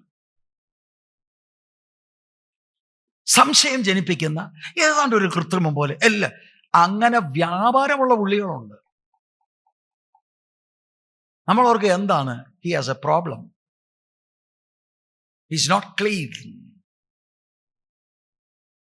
വീട്ടിലാണെങ്കിലും അസ്വസ്ഥത, നാട്ടിലാണെങ്കിലും അസ്വസ്ഥത, സഭയിലാണെങ്കിലും അസ്വസ്ഥത. നമുക്ക് തന്നെ അറിയാം, ഇവനോ ഇവളോ എവിടെയെങ്കിലും ചെന്നിട്ടുണ്ടെങ്കിൽ എന്തേലും സംഭവിക്കും. Be very careful. എനിക്കിത് ഈ പുൾപിറ്റിൽ നിന്ന് ശാന്തമായ നിലയിൽ പറയാനേ ഒക്കുള്ളൂ. ഇങ്ങനെ ഉണ്ട് എന്ന് ഞാൻ തീർത്ത് പറയല്ലേ. കെയർഫുൾ അല്ലെങ്കിൽ പിടിക്കപ്പെടും നമ്മൾ. 2 വാക്ക് പറയുമ്പോഴേ മനസ്സിലാക്കണം, ഇത് ദൈവകൃപയിലല്ല. Be very careful. കാരണം ഇതൊരു വലിയ യുദ്ധമാണ്. യുദ്ധത്തിൽ പിശാചിന്റെ പൂണിയിലായിരിക്കുന്ന കുറെ എണ്ണമുണ്ട്. അത് പുറത്തുമുണ്ട്, അകത്ത് ചാരന്മാരായി കടന്നു വരും. വളരെ നമ്മൾ കെയർഫുൾ. ഇതുകൊണ്ട് സിനഗോഗിനകത്തിരിക്കുക, വചനം അങ്ങോട്ട് ചെന്നപ്പോൾ അങ്കിൾ അറിഞ്ഞില്ല, കൂവാനൊക്കെ തുടങ്ങി. വളരെ കെയർഫുൾ ആയിരിക്കണം. എപ്പോഴും ലഹള ഉണ്ടാക്കുക, ഡിവിഷൻ ഉണ്ടാക്കുന്ന, അല്ലെങ്കിൽ അശുദ്ധമായ കാര്യങ്ങൾ പറഞ്ഞുകൊണ്ടിരിക്കുക. Who is behind all this? These are demonic influences. പക്ഷെ ഇവിടെ ഒരാളിൻ്റെ അകത്ത് താമസിക്കുക, അയാളുടെ ശരീരത്തിലൂടെയാണ് ഈ ഡിമോൺ എക്സ്പ്രസ് ചെയ്യുന്നത്. അയാളുടെ വോക്കൽ കോഡാണ് ഉപയോഗിക്കുന്നത്, പക്ഷെ ഡിമോണാണ് സംസാരിക്കുന്നത്. 34 വാക്യം. അവൻ നസ്രയനായ യേശുവേ, ഹോ പ്രസംഗിച്ചുകൊണ്ടിരിക്കുക, വിടൂ, ഞങ്ങൾക്ക് നിനക്ക് തമ്മിൽ എന്ത്? ഞങ്ങളെ നശിപ്പാൻ വന്നിരിക്കുന്നുവോ? നീ ആരെന്ന് ഞാൻ അറിയുന്നു, ദൈവത്തിന്റെ പരിശുദ്ധൻ തന്നെ എന്ന് ഉറക്കെ നിലവിളിച്ചു. അപ്പം he cried out. ഒരു കാര്യം എനിക്ക് മനസ്സിലായി, അശുദ്ധാത്മാക്കൾ നിരീശ്വരവാദികളല്ല. അപ്പൊ ഈ നിരീശ്വരവാദിക്ക് എന്ത് പറ്റി? കണ്ടോ? നസ്രയനായ യേശുവേ. അപ്പം എന്താ ഇങ്ങനെ കിടന്ന് നിലവിളിക്കാൻ കാരണം? ശക്തമായ പ്രസംഗം അശുദ്ധാത്മാവിനെ അമ്പരിപ്പിച്ചിരിക്കുകയാണ്. ആടിപ്പോയി. It is in the word. It is in the word. ഇരുവായ്ത്തലയുള്ള ഏത് വാളിനേക്കാൾ മൂർച്ചയുള്ള ദൈവത്തിന്റെ വചനം അകത്തോട്ട് കയറി അശുദ്ധാത്മാവിനെ വിട്ടുക. That's power. ഇത് നമ്മൾ ഏറ്റെടുക്കണം. കർത്താവ് അങ്ങനെ ചെയ്തെങ്കിൽ, കർത്താവിനെ അനുഗമിക്കുന്ന ദൈവത്തിന്റെ പൈതലെ, നിന്റെ വീട്ടിൽ നിനക്ക് ഈ അധികാരത്തിൽ ശുശ്രൂഷിക്കാം. അഭിപ്രായമല്ല, വചനം നീ പറയണം. വചനം, വചനം. യേശുവിന്റെ നാമം നിനക്കുണ്ട്, വചനം നിനക്കുണ്ട്. And you have the anointing of the Holy Ghost. സ്തോത്രം. പരിഭ്രാന്തിയിലും ഭയത്തിലും ഉറക്കെ നിലവിളിക്കുക. എനിക്കറിയത്തില്ല, ആദ്യമൊക്കെ അച്ചായനെ ഒന്ന് ഒതുക്കാൻ നോക്കിയോന്നോ എനിക്കറിയില്ല, അവിടെ എഴുതിയിട്ടില്ല. പക്ഷേ ഇത് പരസ്യമായി കുറെ നാളായിട്ട് കൊണ്ട് നടക്കുക, പരസ്യമായി. സ്തോത്രം. ഈ അശുദ്ധാത്മാവ് ശരിക്കും കർത്താവിലെ ദൈവത്തിന്റെ സാന്നിധ്യവും ആത്മാവിന്റെ ശക്തിയുടെ വ്യാപാരവും തിരിച്ചറിഞ്ഞു.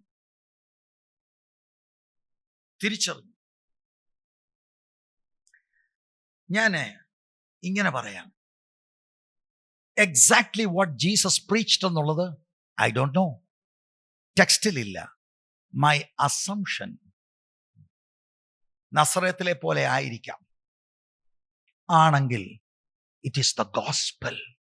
ഗോസ്പലിന്റെ മുൻപിൽ ഒരു ഡിമണും പിടിച്ചു നിൽക്കത്തില്ല. ജീസസിന് പറയാനുള്ളത്, ഹി ഹാസ് കം. എന്തിന്?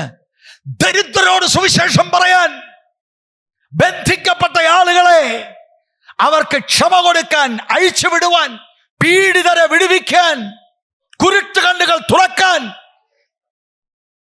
സുവിശേഷം പറയുക. സുവിശേഷത്തിന്റെ ശക്തിയുടെ മുൻപിൽ ഈ അശുദ്ധ ആത്മാവിനെ പിടിച്ചു നിൽക്കാൻ കഴിയത്തില്ല. ജീസസ് പറഞ്ഞു, God has anointed me to free people under the custody of devil. ഇങ്ങനെയല്ലേ നമ്മൾ വന്നത്? നമ്മൾ ഉറക്കെ നിലവിളിച്ചില്ല, പക്ഷെ രക്ഷിക്കപ്പെടുന്നതിന് മുമ്പ് എവിടെ ആയിരുന്നു? പിശാചിന്റെ പൂണിയിൽ കടന്നതാണ്. നമ്മൾ അമറിയില്ല. പക്ഷെ ഒരു ദിവസം സുവിശേഷം കേട്ടപ്പോൾ അകത്ത് കുടികൊണ്ടിരുന്ന ഇരുട്ടിന്റെ രാജ്യത്തിന് വെട്ടേറ്റു. ഉൾക്കണ്ണ് തുറന്നപ്പോൾ നമ്മൾ സ്വീകരിച്ചു. Jesus is Lord. ഹല്ലേലൂയ. ഇവിടെ ഇരുന്ന് എന്നെ കേൾക്കുന്നവരും ഓൺലൈനിൽ കേൾക്കുന്നവരും ഇന്ന് പകൽക്കാലം ദൈവവചനത്താൽ സ്വാതന്ത്ര്യം ദൈവം നിങ്ങളിലേക്ക് അയക്കട്ടെ എന്ന് ഞാൻ ആത്മാർത്ഥമായി പ്രാർത്ഥിക്കുകയാണ്. God can do a miracle even this morning.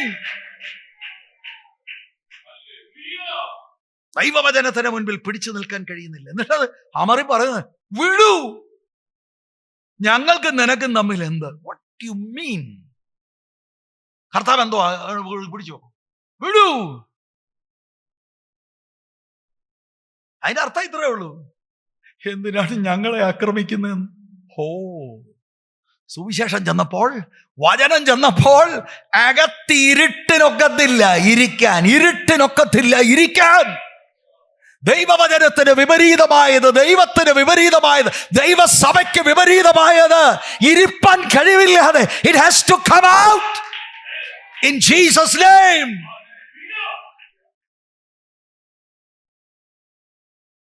അതിനർത്ഥം ഇതായി, why are you attacking us? കർത്താവിനെ കുറിച്ച് മുഴുവൻ അറിയാം.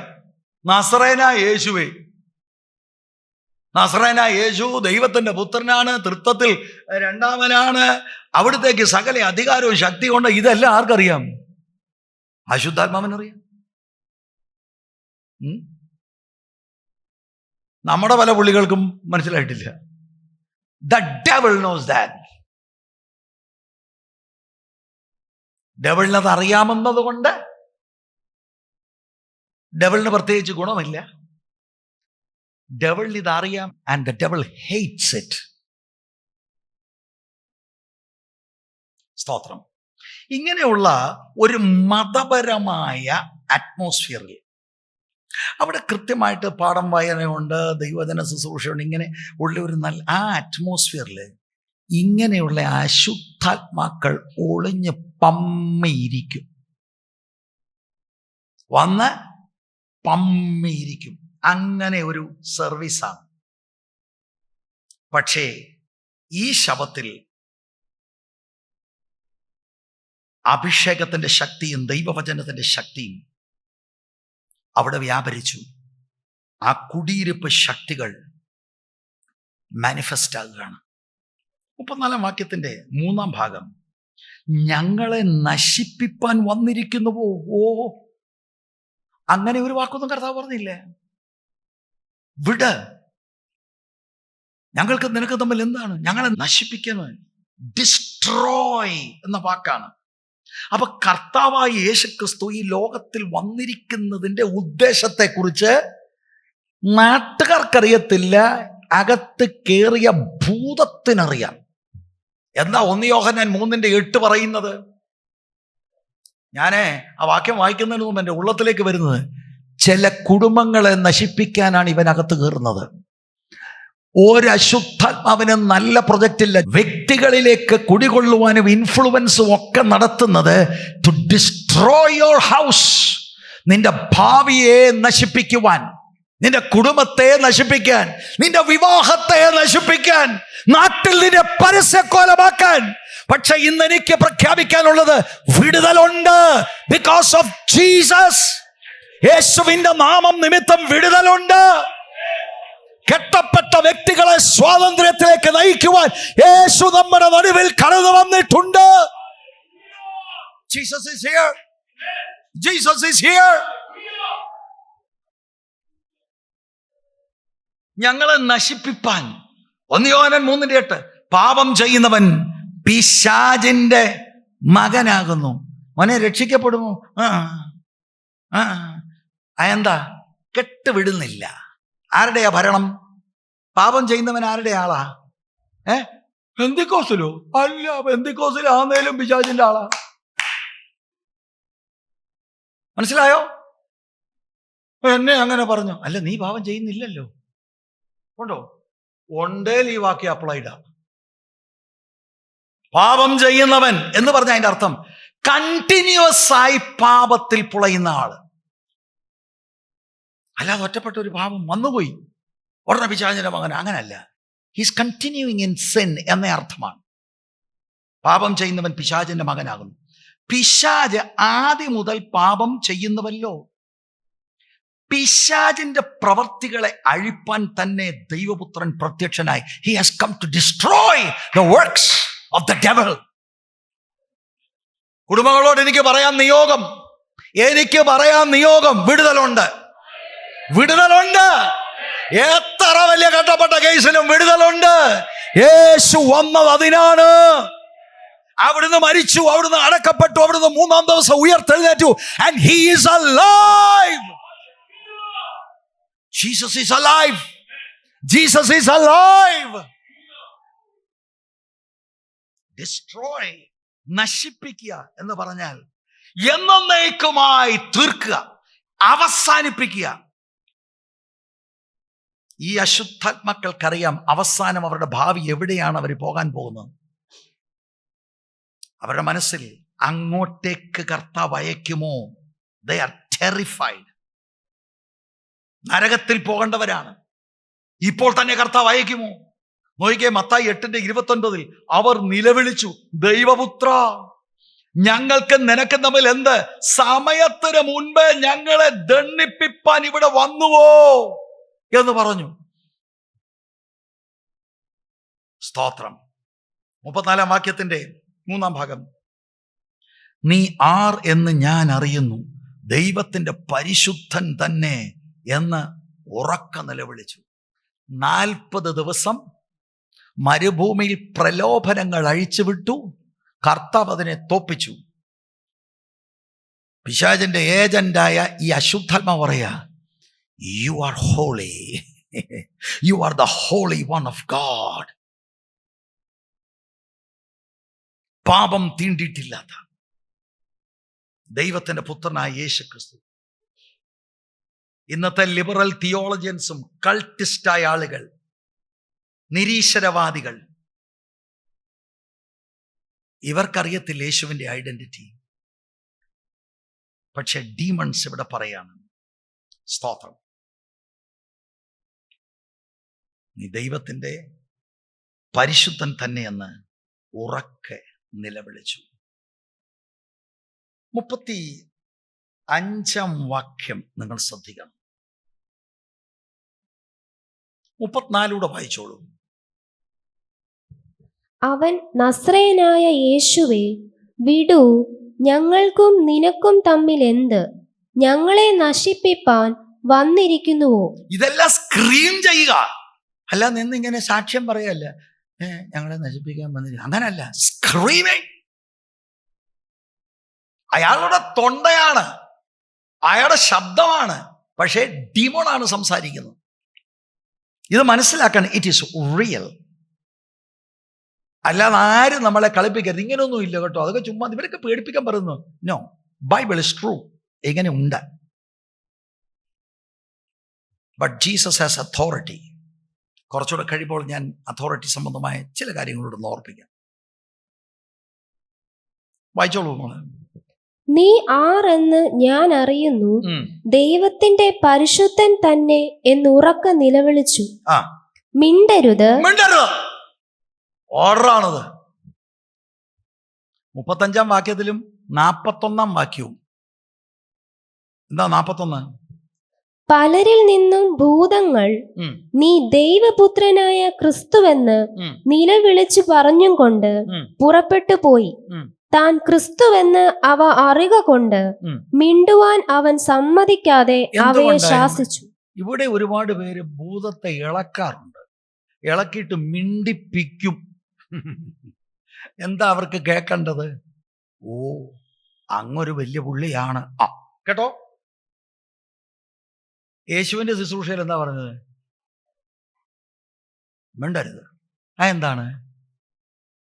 ഇവരുടെ സാക്ഷ്യമൊന്നും യേശുവിന് വേണ്ട. മനസ്സിലായോ? അശുദ്ധാത്മാവിന്റെ സാക്ഷ്യം യേശുവിന് വേണ്ട. ലൂക്കോസ് 3:21 മുതൽ 21-22 വാക്യങ്ങൾ വായിക്കുമ്പോൾ പിതാവ് പറഞ്ഞു, ഇവൻ എൻ്റെ പ്രിയപുത്രൻ, ഇവനിൽ ഞാൻ, ദാറ്റ്സ് ഇനഫ്. ദൈവമക്കൾ ഇത് ഓർത്തണം. നിങ്ങളുടെ ഉള്ളിൽ ആത്മാവിൽ പരിശുദ്ധാത്മാവ് സാക്ഷ്യം പറയുന്നുണ്ട് നിങ്ങൾ ദൈവത്തിന്റെ മക്കളാണെങ്കിൽ, you don't need anybody's certificate. ആളുകളെ എന്താ വേണേ പറയട്ടെ, you know who you are because the Holy Spirit testifies in your spirit that you are a child of God. മിണ്ടരുത്, അവനെ വിട്ടുപോകുക എന്ന് യേശു അതിനെ ശാസിച്ചപ്പോൾ ഭൂതം അവനെ നടുവിൽ തള്ളിയിട്ട് കേടൊന്നും വരുത്താതെ അവനെ വിട്ടുപോയി. ലൂക്കോസ് ഒരു ഡോക്ടറാണ് കേട്ടോ. എത്ര മൈന്യൂട്ട് ഡീറ്റെയിൽസാ ഇതിനകത്ത് കൊടുക്കുന്നത്. ജീസസിന് ഇവരുടെ പബ്ലിസിറ്റി ഒന്നും വേണ്ട. അതുപോലെ യേശു പ്രത്യേക മന്ത്രങ്ങളൊന്നും ജപിക്കുന്നില്ല, അല്ലേ? ചില വാക്കുകളൊക്കെ ചിലർ ഉരുവിട്ടൊരു get out, that's it.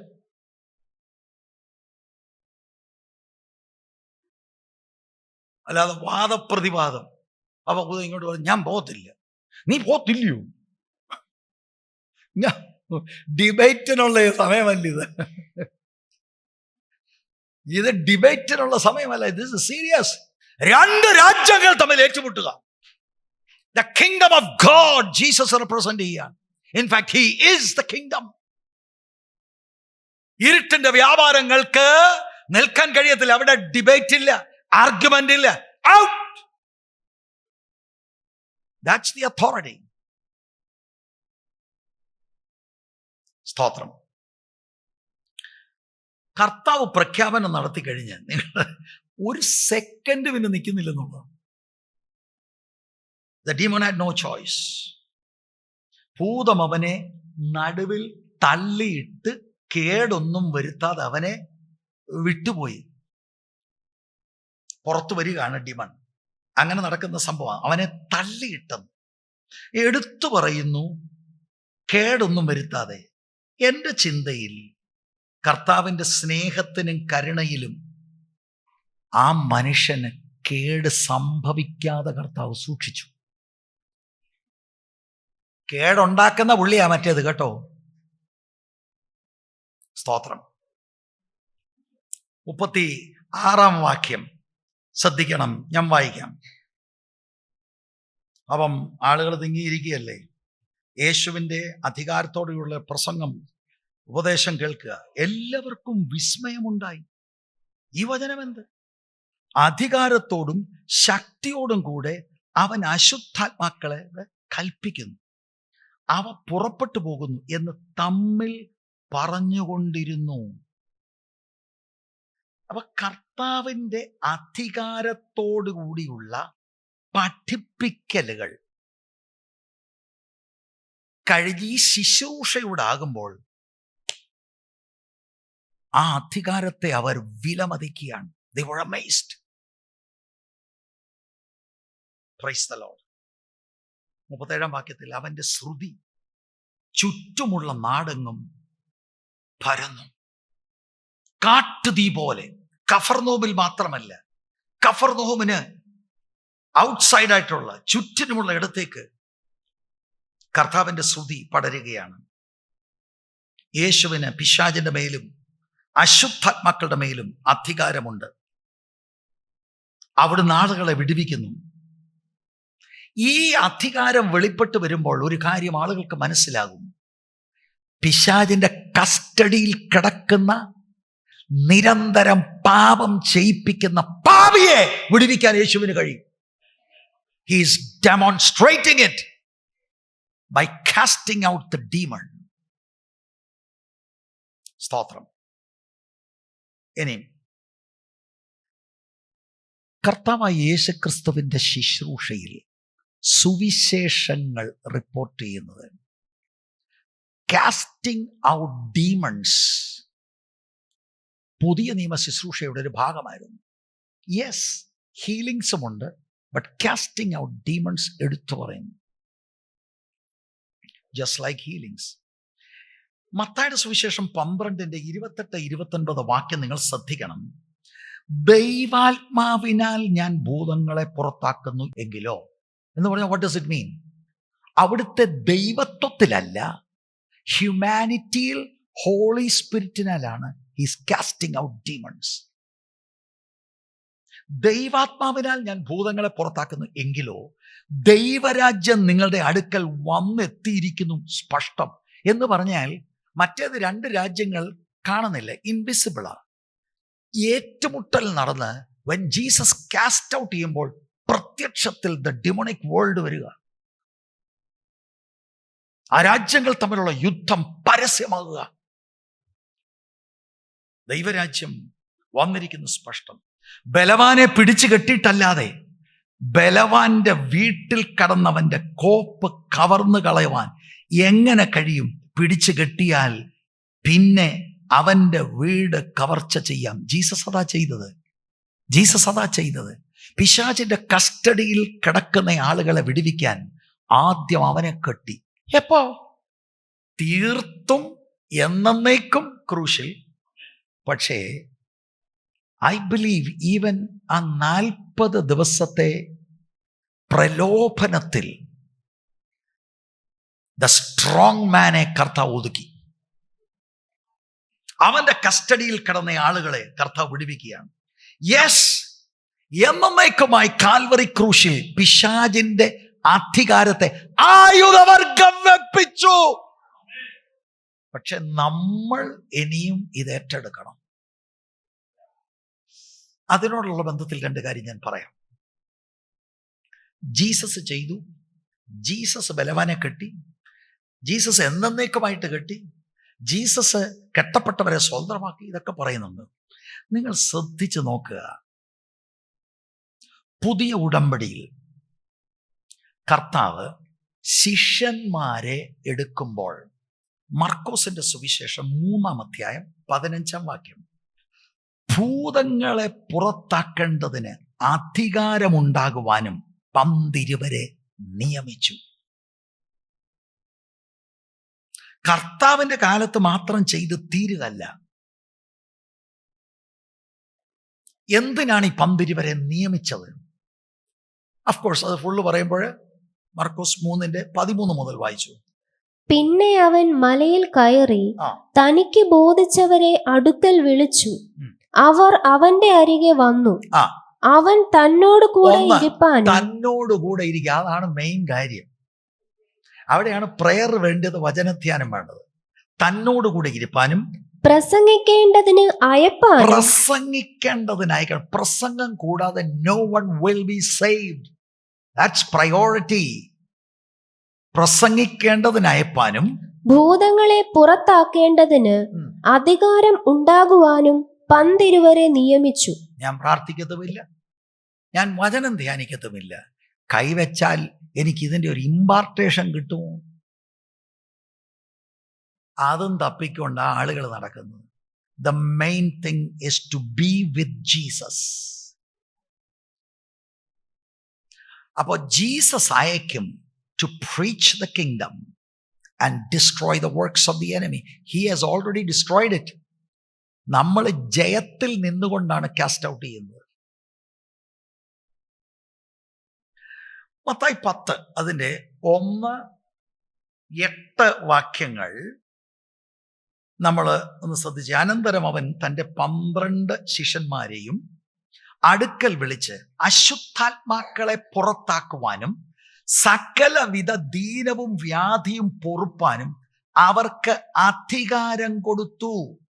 8-ാം വാക്യം, രോഗികളെ സൗഖ്യമാക്കുവീൻ, മരിച്ചവരെ ഉയർപ്പിപ്പീൻ, കുഷ്ഠരോഗികളെ ശുദ്ധമാക്കുവീൻ, ഭൂതങ്ങളെ പുറത്താക്കുവീൻ. സൗജന്യമായി നിങ്ങൾക്ക് ലഭിച്ചു. സൗജന്യമായി. അതാ പ്രശ്നം. എല്ലാം റേറ്റ് ഇട്ട ടോക്കൺ എടുക്കണം. ലൂക്കോസ് 9:1 അവിടെ വേറൊരു പദപ്രയോഗം കൂടെ. അവൻ 12 അടുക്കൽ വിളിച്ച് സകല ഭൂതങ്ങളുടെ മേലും വ്യാധികളെ സൗഖ്യമാക്കുവാനും അവർക്ക് ശക്തിയും അധികാരവും കൊടുത്തു. This is new testament ministry. എന്നിട്ട് ഇത് പെന്തക്കോസ്തിന് മുമ്പാ കേട്ടോ. പെന്തക്കോസ്തിന് മുമ്പാ. അവരെങ്ങനെ ഭൂതങ്ങളെ പുറത്താക്കിയോ? മർക്കോസ് 6 12-13 വാക്യം. അങ്ങനെ അവർ പുറപ്പെട്ട് മാനസാന്തരപ്പെടണമെന്ന് പ്രസംഗിച്ചു. വളരെ ഭൂതങ്ങളെ പുറത്താക്കുകയും അനേക രോഗികൾക്ക് എണ്ണ തേച്ച് സൗഖ്യം വരുത്തുകയും ചെയ്തു. ഇന്ന് എണ്ണ വിൽക്കുന്നുണ്ട്, ചെറിയ ചെറിയ ബോട്ടലിൽ 50 രൂപ. ഞാൻ പ്രാർത്ഥിച്ച എണ്ണ 50 രൂപ.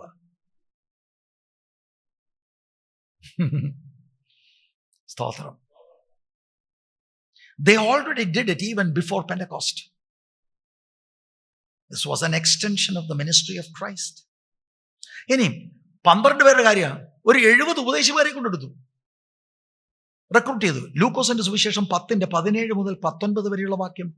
ആ 70 പേർ സന്തോഷത്തോടെ മടങ്ങി വന്നു. കർത്താവേ, നിന്റെ നാമത്തിൽ ഭൂതങ്ങളും ഞങ്ങൾക്ക് കീഴടങ്ങുന്നു എന്ന് പറഞ്ഞു. അവൻ അവരോട്, സാത്താൻ മിന്നൽ പോലെ ആകാശത്തുനിന്ന് വീഴുന്നത് ഞാൻ കണ്ടു. പാമ്പുകളെയും തേളുകളെയും ശത്രുവിന്റെ സകല ബലത്തെയും ചവിട്ടുവാൻ ഞാൻ നിങ്ങൾക്ക് അധികാരം തരുന്നു. ഒന്നും നിങ്ങൾക്ക് ഒരിക്കലും ഒരു ദോഷവും വരുത്തുകയില്ല. പക്ഷേ തിരിച്ചടി വല്ലതും കിട്ടുമോ? ഈ വാക്യം നോക്കിയാൽ മതി. പെന്തിക്കോസ്തിൽ വ്യാപകമായിട്ടുള്ളത് തിരിച്ചടിക്കും. ഇവിടെ എന്താ എഴുതിയിരിക്കുന്നത്? ഒന്നും നിങ്ങൾക്ക് ഒരിക്കലും ദോഷം വരുത്തുകയും ഇല്ല. തിരിച്ചടിക്കുമോ പാസ്റ്ററേ? ശ്രദ്ധിച്ച് കേൾക്കണം. അടിക്കാനും സാധ്യത ഉണ്ട്.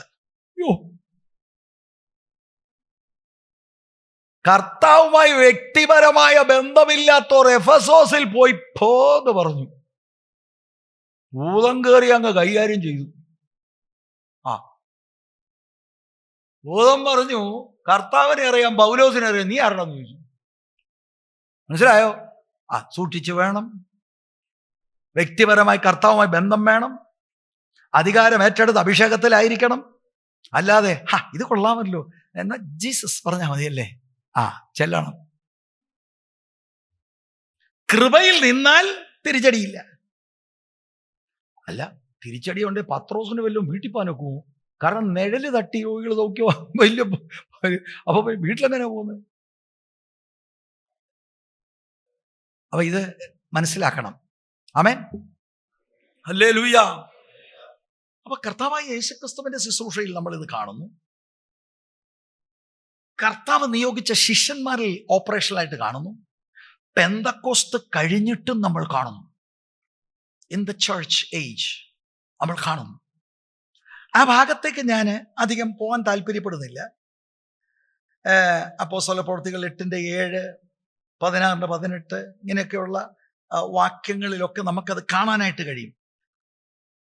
16-18 നിങ്ങൾക്ക് നന്നായിട്ട് അറിയാവുന്ന വാക്യങ്ങളാണ്. വേണേ 16-18 ഒരു ആന്റിയുടെ കാര്യം അവിടെ എഴുതിയിട്ടുണ്ട്, നോക്കിയാൽ. ഇങ്ങനെ അവൾ പലനാൾ ചെയ്തു വന്നു. പൗലോസ് മുഷിഞ്ഞ് തിരിഞ്ഞ് നോക്കി അവളിലുള്ള ഭൂതത്തോട്, അവളോടല്ല, അവളിലുള്ള ഭൂതത്തോട്, it's a person, spirit being. ഭൂതത്തോട് എന്ത് പറഞ്ഞു? അവളെ വിട്ടുപോകുവാൻ ഞാൻ യേശുക്രിസ്തുവിന്റെ നാമത്തിൽ നിന്നോട് കൽപ്പിക്കുന്നു എന്ന് പറഞ്ഞു. ആ നാഴികയിൽ തന്നെ അത് അവളെ വിട്ടുപോയി. പുള്ളിക്കാരത്തി ദൂത് പറയുന്ന ആളായിരുന്നു. ഭയങ്കര ദൂത്, കറക്റ്റ് ദൂത്. അത്യുന്നതനായ ദൈവത്തിന്റെ ദാസന്മാർ ഇവർ രക്ഷാമാർഗം ഇതാ പറഞ്ഞു തരുന്നു, കറക്റ്റ് ദൂത. പക്ഷെ കൃപയുള്ളവൻ ഈ ദൂത് കേട്ടപ്പോൾ മുഷിഞ്ഞെന്ന. നമ്മളോ, ഞങ്ങൾ ആരാധിച്ച് വിടുതൽ ഏറ്റെടുത്തു. മനസ്സിലാകുന്നുണ്ടോ? ഇല്ലല്ലേ? പൗലോസ് മുഷിഞ്ഞ് അവളിലുള്ള ഭൂതത്തെ ശാസിച്ചപ്പോൾ അന്ന് മുതൽ പൈസ കിട്ടുന്നില്ല, കഴിഞ്ഞു. സ്തോത്രം, പ്രൈസ് ദി ലോർഡ്. എൻ്റെ മനസ്സിൽ അത് വരുന്നോണ്ട് ഞാൻ അങ്ങ് പറയുക കേട്ടോ. ഇവിടെ തെക്കേമലയിൽ ഒരു കുടുംബമുണ്ട്, അവരുടെ പേരൊന്നും ഞാൻ പറയുന്നില്ല. അവിടെ ഒരിക്കലൊരു സംഭവം നടന്നു. പല സംഭവങ്ങളുള്ളതിൽ ഒരെണ്ണം എൻ്റെ മനസ്സിൽ വരുന്നങ്ങ് പറയാം. ആ സഹോദരി പ്രാർത്ഥിക്കുന്ന ഒരാളാ. അപ്പൊ അവരെന്നോട് പറഞ്ഞത്, ഒരിക്കൽ ഇങ്ങനെ അടുക്കളയിൽ നിന്ന് എന്തോ പാചകം ചെയ്യുക. അവരുടെ മനസ്സിലൊരു ചിന്ത, പുറമോട്ട് നോക്കാൻ. അവരിങ്ങനെ പുറമോട്ട് നോക്കിയപ്പോൾ വേലക്കാരത്തി ഒരു വലിയ കല്ലെടുത്ത് അടിക്കാൻ നിൽക്കുക. അങ്ങനെ വരിക. അന്നേരം ഇവരുടെ മനസ്സിൽ വന്നത് യേശുവിൻ്റെ നാമത്തിൽ എന്ന് പറഞ്ഞു. എടുത്തടിച്ച് ഈ സ്ത്രീ താഴെ കിടന്നു. നമ്മൾ അറിയപ്പെട്ട ഒരാളുമല്ല. അവരത് കഴിഞ്ഞ് നമ്മൾ ഈ പറയുന്ന പോലെ ഭൂതത്തെ പുറത്താക്കുന്ന ശുശ്രൂഷയില്ലായിരുന്നു. But this happened in their life. എന്നോട് നേരിട്ട് പറഞ്ഞതാണ്. Why did I say this? You have the authority. Jesus ആണ് നമ്മുടെ മാതൃക. അവിടുന്ന് ശുശ്രൂഷിക്കേണ്ടത് എങ്ങനെയാണ് നമുക്ക് കാണിച്ചു തന്നു. അവിടുന്ന് തെരഞ്ഞെടുത്ത ശിഷ്യന്മാർക്ക് ശക്തിയും അധികാരവും കൊടുത്തു. അവരത് ഓപ്പറേറ്റ് ചെയ്തു. നമ്മുടെ കാലഘട്ടത്തിൽ നമ്മൾ ചിലപ്പോൾ തോന്നുന്നു, അയ്യോ പുഴുവും പിന്നെന്താ പൊടിയും അതൊക്കെ അയക്കോ. പക്ഷെ പാമ്പുകളെയും തേളുകളെയും ശത്രുവിൻ്റെ ശകലമല്ല സകല ബലത്തെയും ചവിട്ടാനുള്ള അധികാരം തന്നിരിക്കുക. ഒന്ന് ഏറ്റെടുക്കാൻ കഴിയുമോ? കഫർനഹൂമിലെ സിനഗോഗിൽ ഭൂതം വെളിപ്പെട്ടു കർത്താവ് കാസ്റ്റ് ഔട്ട് ചെയ്തു. നിങ്ങളുടെ വീടിനോടുള്ള പോരുകളാണെങ്കിലും ഇന്ന് പകൽ നിങ്ങൾ എനിക്ക് കർത്താവ് അധികാരം തന്നിട്ടുണ്ട്, കർത്താവ് എനിക്ക് അധികാരം തന്നിട്ടുണ്ട്. ഓരോരുത്തർ പറയണം, ആത്മാവിൻ്റെ നിറവുള്ളവർ പറയണം, ഞാൻ കർത്താവിൻ്റെ കർത്താവിനെ അഭിഷേകം ചെയ്തിട്ടുണ്ട്. ഇല്ല, എൻ്റെ വീട്ടിൽ ഇനിയും ഭൂതങ്ങൾ കയറി മെതിക്കുവാൻ ഞാൻ അനുവദിക്കത്തില്ല. ഒരിക്കലും ഞാൻ അനുവദിക്കത്തില്ല. എൻ്റെ അധികാരം ഞാൻ ഏറ്റെടുക്കുകയാണ്. എൻ്റെ വായിൽ നിന്ന് വരുന്ന നിരാശയുടെ വാക്കുകളല്ല. ദൈവാത്മാവ് എനിക്ക് കൃപ തരുമ്പോൾ, നടത്തിപ്പ് തരുമ്പോൾ, യേശുവിൻ്റെ നാമത്തിൽ ഞാൻ ആജ്ഞാപിക്കാൻ പോകുകയാണെന്ന് ഇതിനകത്തുനിന്ന് പോകുന്നവർ ഇന്ന് പകൽ ദൈവ കൃപ ഏറ്റെടുക്കണം. ദൈവകൃപ ഏറ്റെടുക്കണം. കുഞ്ഞുങ്ങളോടുള്ള ബന്ധത്തിൽ എൻ്റെ പൈതലിനെ വരിഞ്ഞു മുറുക്കിയിരിക്കുന്നത്, അവനെ രക്ഷയിലേക്ക് നടത്താതെ വണ്ണം അവനെ ബന്ധിച്ചിരിക്കുന്ന ചില ബന്ധനങ്ങളുണ്ട്. ഇന്നത്തെ വചന ശുശ്രൂഷയിൽ എനിക്ക് മനസ്സിലായി. ഞാൻ സുവിശേഷം പറയാൻ പോകുക. ഒത്തിരി ഞാൻ അവനെ താക്കീത് ചെയ്തു, ഒത്തിരി ഞാൻ അവനെ അടിച്ചു. പക്ഷേ അതിനേക്കാൾ നല്ലത് ഞാൻ പ്രാർത്ഥിക്കും. പ്രാർത്ഥിച്ച് നിയോഗമെടുത്ത് എൻ്റെ വീടിൻ്റെ മേൽ ഞാൻ പ്രഖ്യാപിക്കും, എൻ്റെ കുടുംബത്തിൻ്റെ മേൽ പ്രഖ്യാപിക്കും, എൻ്റെ തലമുറയുടെ മേൽ ഞാൻ പ്രഖ്യാപിക്കും. പറയാൻ കഴിയുമോ? ഇത് നിങ്ങൾക്കുള്ളതാ. ഏറ്റെടുക്കാമെങ്കിൽ ഇത് നിങ്ങൾക്കുള്ളതാ. കർത്താവ് നിങ്ങൾക്ക് തരുന്ന ദാനമാ. അധികാരം ഏറ്റെടുക്ക, ദൈവകൃപ ഏറ്റെടുക്ക. യേശുവിന്റെ നാമം നിമിത്തം വിശ്വസിക്കുന്നവരാൽ ഈ അടയാളം നടക്കും. യേശുവിന്റെ നാമത്തിൽ അവർ ഭൂതങ്ങളെ പുറത്താക്കും. യേശുവിന്റെ നാമത്തിൽ എല്ലാ മന്ത്രവാദ ശക്തികൾ, ആഭിചാര ശക്തികൾ, ദൈവജനത്തിന് വിപരീതമായി നിൽക്കുന്ന സകലവിധമായ എല്ലാ ദുഷ്ടപോരുകൾ യേശുവിൻ നാമത്തിൽ വിട്ടുമാറട്ടെ. ദൈവസഭയ്ക്ക് വിരോധമായി വെല്ലുവിളിക്കുന്ന സകല അന്ധകാര ശക്തികൾ യേശുവിന്റെ നാമത്തിൽ ഈ പ്രഭാതത്തിൽ വെട്ടേറ്റ് വിടുതൽ പ്രാപിക്കട്ടെ, വിടുതൽ ഉണ്ടാകട്ടെ, വെട്ടേറ്റ് മാറട്ടെ. യേശുവിന്റെ നാമത്തിൽ ജയം, യേശുവിന്റെ നാമത്തിൽ ജയം. ദൈവസഭയിൽ ഭിന്നതയുണ്ടാക്കുവാൻ, ദൈവസഭയെ കലക്കുവാൻ, കലക്കത്തിന്റെ ആത്മാക്കളുടെ എല്ലാ തുറിച്ചു നോട്ടങ്ങളും യേശുവിന്റെ നാമത്തിൽ വിട്ടുമാറ.